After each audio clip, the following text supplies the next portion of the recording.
গবেষণা সংক্রান্ত পড়ালেখার প্রতি যাদের আগ্রহ আছে বা তোমরা যারা বাইরের দেশে গিয়ে রিসার্চ রিলেটেড ডিগ্রি কন্ডাক্ট করতে চাও লাইক এমফিল বা পিএইচডি, তাদের জন্য খুবই ইম্পর্টেন্ট একটা ব্যাপার হচ্ছে যে গবেষণা নিবন্ধ কি সেটা জানা এবং কি করে গবেষণা নিবন্ধ পাবলিশ করতে হয়। কারণ তোমরা যদি স্কলারশিপের জন্য চেষ্টা করে থাকো, এর একটা ক্রাইটেরিয়া হচ্ছে কিন্তু যে তোমার অ্যাটলিস্ট একটা লোকাল বা ইন্টারন্যাশনাল কোনো একটা জার্নালে তোমার একটা গবেষণা নিবন্ধ থাকতে হবে। সো গবেষণা নিবন্ধ আসলে কি করে তৈরি করতে হয় এটা নিয়ে আমাকে অনেকে তোমরা প্রশ্ন করেছো। সো আজকের ভিডিওতে আমরা ডিটেলস কথা বলতে চাচ্ছি যে গবেষণা নিবন্ধ বা জার্নাল আর্টিকেল আসলে কি, এর স্ট্রাকচার এবং এটা কি করে পাবলিশ করতে হয়, তার যে ধাপগুলো আছে সেগুলো নিয়ে বিস্তারিত কথা বলবো। সো প্রথমে কথা বলা যাক যে গবেষণা নিবন্ধ বা জার্নাল আর্টিকেল কি। গবেষণা নিবন্ধ বলতে বলতে বারবার মুখ জড়িয়ে যাচ্ছে, কারণ রিসার্চের এরকম অনেক টার্মিনোলজি আছে যেগুলো আসলে খাঁটি বাংলা করতে গেলে একটু বেগ পেতে হয়। যাই হোক, সো একটা জার্নাল আর্টিকেল হচ্ছে আসলে একটা পাবলিশড একটা নিবন্ধ, এবং এটার সাথে একটা সাধারণ আর্টিকেলের পার্থক্য হচ্ছে যে একটা সাধারণ আর্টিকেল একটা মানুষের মনে যা আসে সেটা মানুষ লিখে দিতে পারে, কিন্তু একটা গবেষণা নিবন্ধ হচ্ছে একটা খুবই রিগোরাস বা এই ধরনের একটা নিবন্ধ যেটার মাধ্যমে খুব ডিটেলসভাবে একটা বিষয়কে বিশ্লেষণ করা হয় এবং বিষয়টা বিশ্লেষণের পশ্চাতে বিশ্লেষণ করার জন্য সামগ্রিক যে ডাটা বা তথ্য বা উপত্যের আকারে সেটাকে বিশ্লেষণ করা হয় এবং সেটা দিয়ে সেটাকে অর্থাৎ ভ্যালিডেট করা হয় যে ইনফরমেশন যেটা দেওয়া হচ্ছে। সো ইন এ ওয়ে একটা গবেষণা নিবন্ধ বা একটা জার্নাল আর্টিকেল হচ্ছে খুবই ডিটেলস, রিগোরাস, বিশ্লেষণধর্মী, এবং একটা জার্নাল আর্টিকেলের একটা বৈশিষ্ট্য হচ্ছে এখানে কিছু তত্ত্বের কথা থাকে, কিছু থিওরিটিক্যাল কিছু ডিসকাশন থাকে, অর্থাৎ আগে কি হয়েছে এগুলো নিয়ে, সেগুলোর আলোকে এবং সেগুলোতে কি ধরনের প্রবলেম ছিল। সো এই ধরনের কিছু বিশ্লেষণধর্মী কিছু বক্তব্য থাকে এবং যিনি জার্নাল আর্টিকেলের যে রাইটার তার নিজস্ব কিছু সেখানে রেকমেন্ডেশন থাকে, কন্ট্রিবিউশন থাকে সেখানে। আচ্ছা, গবেষণা নিবন্ধ কি এটা আমরা জানলাম, এবার আমরা একটু জানার চেষ্টা করি যে আসলে গবেষণা নিবন্ধ কোথায় পাবলিশ হয়। সো গবেষণা নিবন্ধ বা জার্নাল আর্টিকেলগুলো পাবলিশ হয় হচ্ছে একাডেমিক যে জার্নালগুলো আছে, এবং এগুলোকে বলা হয় peer reviewed academic journal. Peer reviewed অর্থাৎ হচ্ছে যে একটা জার্নাল আর্টিকেল যখন যেখানে পাবলিশ হবে, it has been reviewed by scholars, অর্থাৎ অন্যান্যদের দ্বারা এটা রিভিউ করার পরেই তারপরে সেটা পাবলিশ হবে। আবারও এখানে আমরা যদি সাধারণ একটা আর্টিকেল বা নিবন্ধের সাথে পার্থক্য দেখি, একটা সাধারণ আর্টিকেল, মনে করো যে তুমি একটা আর্টিকেল পাবলিশ করতে যাচ্ছ একটা নিউজ পেপারে বা একটা ম্যাগাজিনে, এটা কিন্তু রিভিউ হয় এতটা রিগোরাস প্রসেসে না।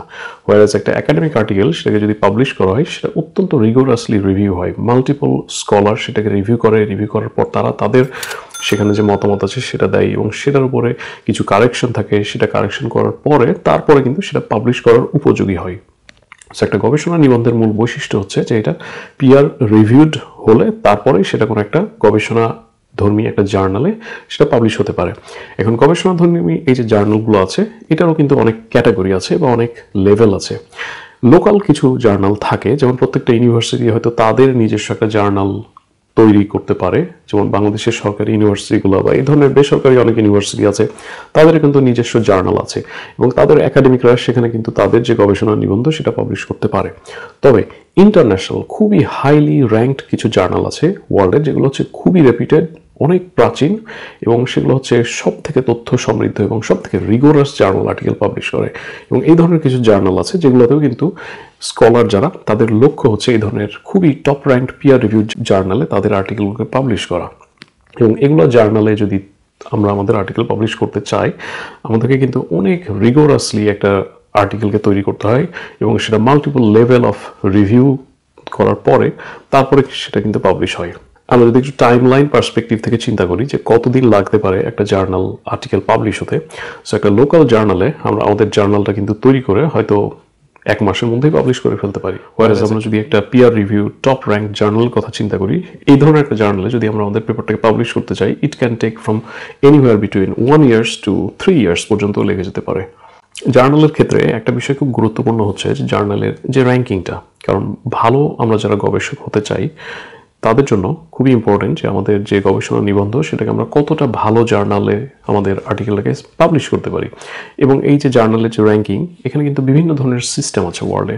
কিছু পপুলার কিছু সিস্টেমের কথা বলি, যেমন গুগল স্কলারের একটা ইন্ডেক্স আছে, এটাকে বলা হয় H ইন্ডেক্স, এবং এই H ইন্ডেক্সের দ্বারা মেজার করা হয় যে একজন যে স্কলার তার যে জার্নালগুলো পাবলিশ হয়েছে সেটা যে র্যাঙ্কিং সেটা কতখানি ওপরে। সো এইচ ইন্ডেক্স হচ্ছে এই ধরনের একটা র্যাঙ্কিং সিস্টেম। স্কিমাগো বলে একটা র্যাঙ্কিং সিস্টেম আছে, যেটা হচ্ছে আরেকটা ইউনিক একটা সিস্টেম, যার মধ্যে দেখা হয় যে জার্নালের র্যাঙ্কিংটা কেমন এবং সেই জার্নালে যে আর্টিকেলগুলো পাবলিশ হয়েছে সেটার উপর বেস করে সেসব আর্টিকেলের কোয়ালিটি নির্ধারণ করা হয়। ইম্প্যাক্ট ফ্যাক্টর বলে আরেকটা জার্নাল র্যাঙ্কিং সিস্টেম আছে, যেখানে বিভিন্ন জার্নালের ইম্প্যাক্ট ফ্যাক্টর একটা মেজার করা হয়, একটা নাম্বার অ্যাসাইন করা হয় এবং সেই নাম্বারের উপরে বেস করে কিন্তু র্যাঙ্কিং করা হয় যে এই জার্নালটা কত ভালো।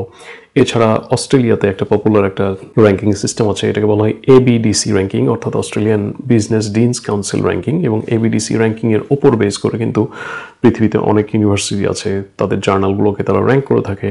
সো এই ধরনের বিভিন্ন র্যাঙ্কিং সিস্টেম আছে, যেটা আসলে যে একজন ভালো স্কলার হতে গেলে বা রিসার্চার হতে গেলে জানতে হবে।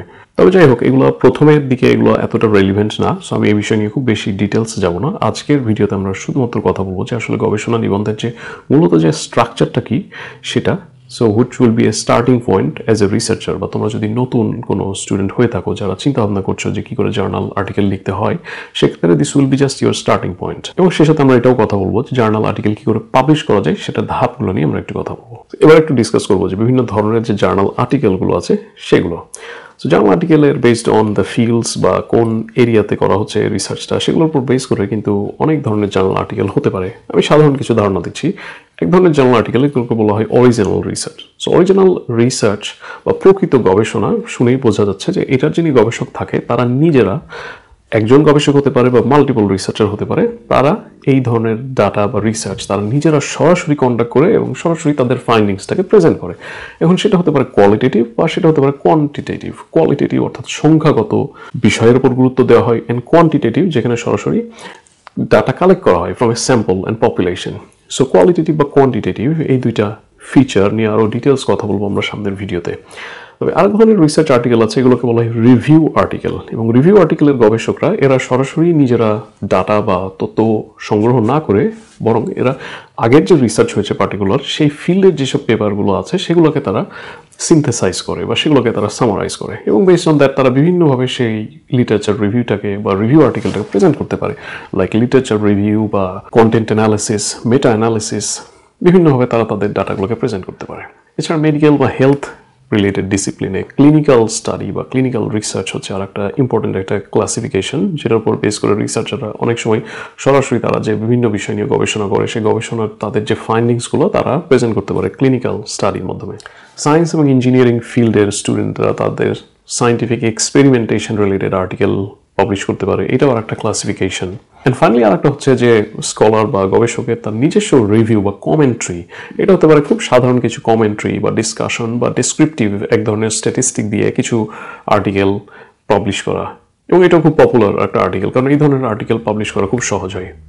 সো তোমাদের মধ্যে যারা আসলে ভালো রিসার্চার হতে চাও তাদের জন্য একটা স্টার্টিং পয়েন্ট হচ্ছে গুগল স্কলার। সো গুগল স্কলারে গিয়ে তোমরা বেশ কয়েকটা পারপাস তোমাদের সার্ভ করবে। প্রথমত গুগল স্কলারে গিয়ে তোমরা you can access to a large number of free article.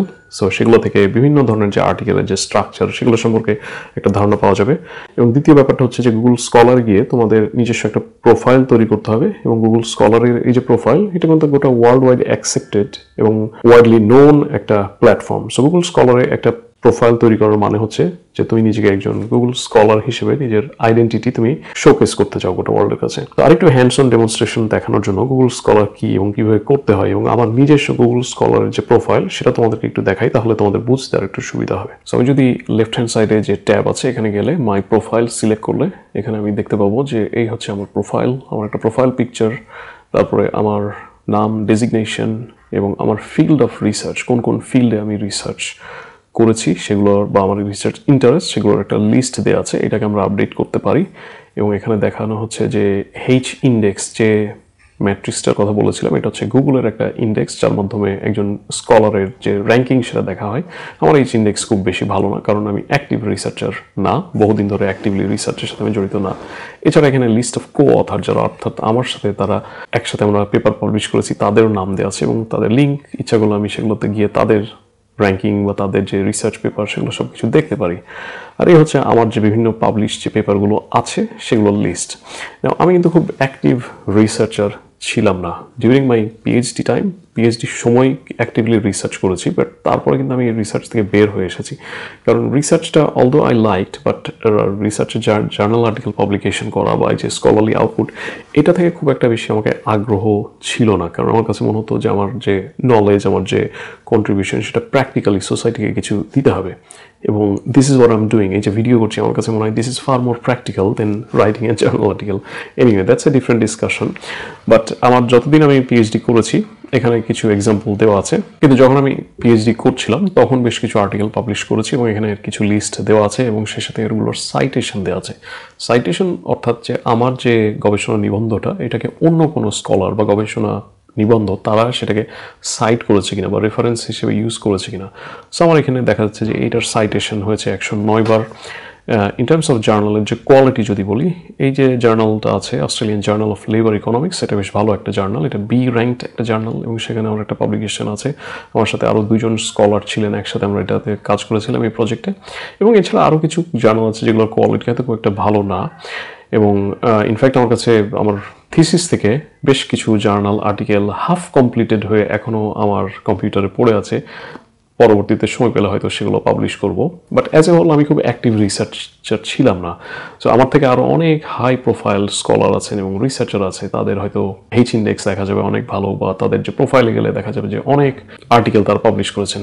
আরেকটা এক্সাম্পল যদি দিই, আমার খুব শ্রদ্ধেয় একজন শিক্ষক, যার সাথে যিনি আমার একটা আর্টিকেলে কো অথর ছিলেন, ডক্টর মোহাম্মদ আবু সালেহ স্যারের প্রোফাইলে যদি আমরা যাই, সেখানে গেলে আমরা দেখতে পাবো যে স্যার আমার, আসলে আমি যখন এমফিল করেছিলাম স্যার আমার সুপারভাইজার ছিলেন এবং স্যার হচ্ছেন আমার সরাসরি শিক্ষক। রাজশাহী ইউনিভার্সিটিতে মার্কেটিং ডিপার্টমেন্টে তিনি আমার শিক্ষক ছিলেন এবং তিনি বর্তমানে অস্ট্রেলিয়ার ক্যানবেরাতে ইউনিভার্সিটি অফ ক্যানবেরার অ্যাসোসিয়েট প্রফেসর হিসেবে কাজ করছেন।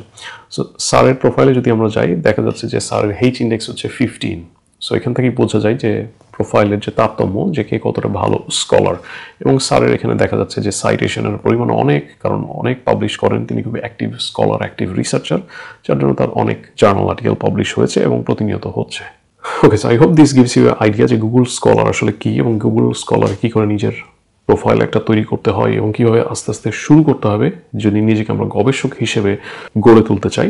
এবারে একটু কথা বলা যাক যে একটা জার্নাল আর্টিকেলের যে স্ট্রাকচার সেটা কি, অর্থাৎ একটা জার্নাল আর্টিকেলের যে আবশ্যিক যে অংশগুলো আছে সেগুলো কি কি থাকে।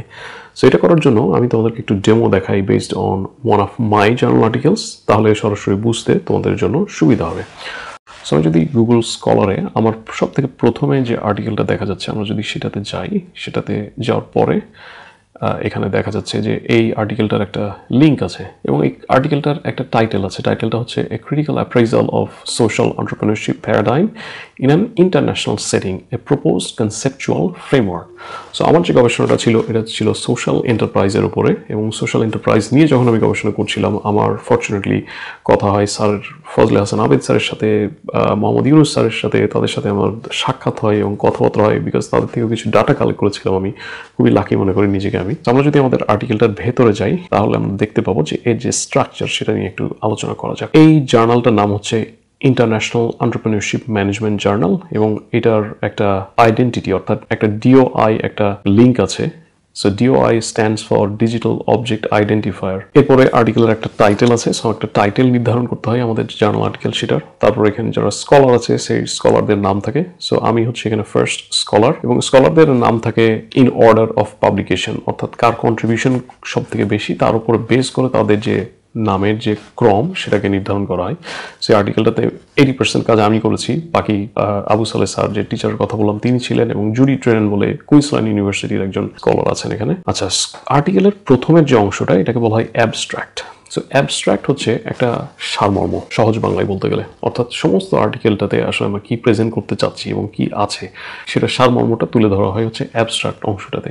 অ্যাবস্ট্রাক্টের যে অংশটা এটা কিন্তু প্রথমেই যে লিখতে হবে তা না, এটা সব শেষেও লেখা যেতে পারে, অর্থাৎ সমস্ত আর্টিকেলটা তৈরি হয়ে যাওয়ার পরে বা লেখার পরে সব শেষে আমরা অ্যাবস্ট্রাক্টকে তৈরি করতে পারি বা লিখতে পারি। ইন্ট্রোডাকশন বলে যে সেকশনটা, সেখানে আমাদের যে এরিয়ার উপরে আমরা আর্টিকেল লিখতে যাচ্ছি তার স্বাভাবিকভাবেই তার কিছু সূচনা থাকবে এবং সূচনাতে আমাদের কিছু বক্তব্য থাকতে হবে, এবং এই ইন্ট্রোডাকশন পার্টে কিন্তু আমাদেরকে কিছুটা বিষয় তুলে ধরতে হবে যে আসলে কি প্রবলেম আইডেন্টিফাই করতে যাচ্ছি, আমাদের যে এই জার্নাল আর্টিকেল আছে সেটাতে আসলে কি তুলে ধরতে চাচ্ছি। সো ইন্ট্রোডাকশন অংশে কি থাকে, তোমরা যারা ইউনিভার্সিটিতে পড়ালেখা করেছো, অ্যাসাইনমেন্ট করেছো, তোমরা ভালো করেই জানো। দ্বিতীয় যে অংশটা একটা জার্নাল আর্টিকেলের, এটা হচ্ছে খুবই গুরুত্বপূর্ণ এবং এই অংশটা হচ্ছে লিটারেচার রিভিউ, অর্থাৎ পূর্বের যাবতীয় যা স্টাডি হয়েছে সেই সব স্টাডিগুলোতে আসলে কি কি কাজ হয়েছিল সেটা তুলে ধরা হয়। এবং এটার উদ্দেশ্য হচ্ছে যে আমি যে আর্টিকেলটা পাবলিশ করতে যাচ্ছি এখানে আমি নতুন কি নিয়ে আসছি, এবং নতুন যেটা আমি নিয়ে আসছি তার জন্য আগে আমাকে বলতে হবে যে পুরাতন এই ফিল্ডে যে কাজগুলো হয়েছে সেই ফিল্ডে কাজগুলো কি কি হয়েছে এবং সেই ফিল্ডে গ্যাপগুলো কি ছিল বা কোন জায়গাতে ঘাটতি আছে যেটা আমার আর্টিকেল সেই ঘাটতিটা পূরণ করবে। লিটারেচার রিভিউ সেকশনটা depending on your field, depending on your study, এটা কম বেশি বড় হতে পারে। যেমন আমি এখানে বেশ কিছু এখানে বেশ কিছু ডায়াগ্রাম ইউজ করেছি, বিকজ আমি এখানে সোশ্যাল এন্টারপ্রেনারশিপ ডোমেইন এর যে ব্যাকগ্রাউন্ড সেটার উপরে কিছু ইনফরমেশন দিয়েছি। তৃতীয় যে সেকশন এটা হচ্ছে আর্টিকেলের আর একটা গুরুত্বপূর্ণ সেকশন, এবং এইটা হচ্ছে বলা হয় মেথড বা প্রক্রিয়া।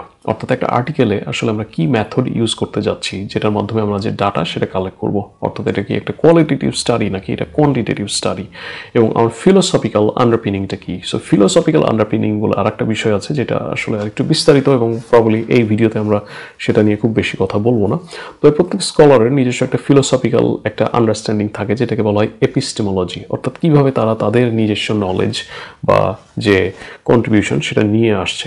সেখানে সেই এপিস্টেমোলজিক্যাল পার্সপেক্টিভ নিয়ে কথা বলা হয়। এই সংক্রান্ত আরও ভবিষ্যতে ভিডিও করবো এবং এগুলো নিয়ে আরও বিস্তারিত কথা বলবো। বাট খুব সারসংক্ষিপ্তভাবে মেথড সেকশনটাতে বলা হয় যে আমার আর্টিকেলটা কি ধরনের আর্টিকেল এবং এখানে কিভাবে আমরা ডাটা বা তথ্য বা উপাত্ত যেগুলো আছে সেগুলো কালেক্ট করেছি এবং কিভাবে সেগুলো আমাদের কন্ট্রিবিউট করবে। সো আমার এই আর্টিকেলটা যেমন এটা ছিল পিওরলি একটা কন্টেন্ট রিভিউ আর্টিকেল, অর্থাৎ এটা অরিজিনাল রিসার্চ ছিল না, এটা হচ্ছে বেসড অন আগের যেসব স্টাডি হয়েছে সেগুলোর উপরে বেস করে একটা কন্টেন্ট অ্যানালাইসিস অ্যাপ্রোচ। সো এখানে আমি বিভিন্ন ধরনের আগের আর্টিকেলগুলোতে সোশ্যাল এন্টারপ্রেনারশিপ ডোমেনের ওপর যত ধরনের কাজ হয়েছে সেগুলোর কিছু ক্রনোলজিক্যাল কিছু ফাইন্ডিংস এখানে তুলে ধরা হয়েছে। এরপরের যে অংশ এটা হচ্ছে যে ফাইন্ডিংস, অর্থাৎ আমরা কি খুঁজে পেয়েছি, আমাদের যে সামগ্রিকভাবে আমরা যে ডাটা বা তথ্য যেগুলো সংগ্রহ করেছি তার মাধ্যমে আসলে আমরা কি খুঁজে পেয়েছি, আমাদের যে নভেল যে কন্ট্রিবিউশন আছে সেই কন্ট্রিবিউশনটাও এখানে হাইলাইট করতে হবে। সো ফাইন্ডিংস সেকশনটাকে আমরা আমাদের মনের মতো করে সাজাতে পারি যে আমাদের বেসড অন আমাদের রিভিউ বা অ্যানালিসিস আমরা ঠিক কী কী খুঁজে পেয়েছি এবং সেগুলোকে সব কিছু আমাদের এখানে সামারাইজ করতে হয়। তো আমার ফাইন্ডিংসে দেখা যাচ্ছে যে আমি সোশ্যাল এন্টারপ্রেনারশিপের উপর আগের যত ধরনের স্টাডি হয়েছে সেসব স্টাডির উপরে বেস করে বিভিন্ন ধরনের সব যে ডাটা যে মেট্রিক্স সেগুলোকে বিভিন্নভাবে প্রেজেন্ট করেছি, এবং কন্টেন্ট অ্যানালাইসিস হচ্ছে একটা স্পেসিফিক টাইপ অফ মেথড যেটাকে আরেকটু এলাবোরেট করে খুব রিগোরাসলি আমি এখানে সামারি করেছি সেগুলোর আর্টিকেলগুলোর যে কোয়ালিটি সে কোয়ালিটিগুলো অ্যানালাইসিস করা হয়েছে এবং সেই আর্টিকেলের যে ফাইন্ডিংসগুলো কী কী ছিল সেগুলো প্রেজেন্ট করা হয়েছে। এর মধ্যে টপ সাইটের আর্টিকেল কোনগুলো ছিল সেগুলোতে কী কী ছিল সেগুলোকে তুলে ধরা হয়েছে। এবং ফাইনালি আমার আর্টিকেলে আরেকটা বিশেষ একটা কন্ট্রিবিউশন ছিল, সেটা হচ্ছে যে একটা কনসেপচুয়াল একটা ফ্রেমওয়ার্ক প্রপোজ করা হয়েছে based on the findings from the previous study. So এই কনসেপচুয়াল মডেল এটা হচ্ছে আরেকটা বিষয় যে প্রত্যেকটা গবেষণা নিবন্ধে সাধারণত একটা কনসেপচুয়াল মডেল থাকে, কোনো কোনো আর্টিকেলে আবার একটা হাইপোথিসিস থাকে এবং সেই হাইপোথিসিসের উপরে বেস করে একটা মডেল হতে পারে। এটা হচ্ছে আরেকটা বিস্তারিত একটা ডিসকাশন এবং এটা নিয়েও হয়তো পরবর্তীতে আরো ডিটেইলস ভিডিও করব।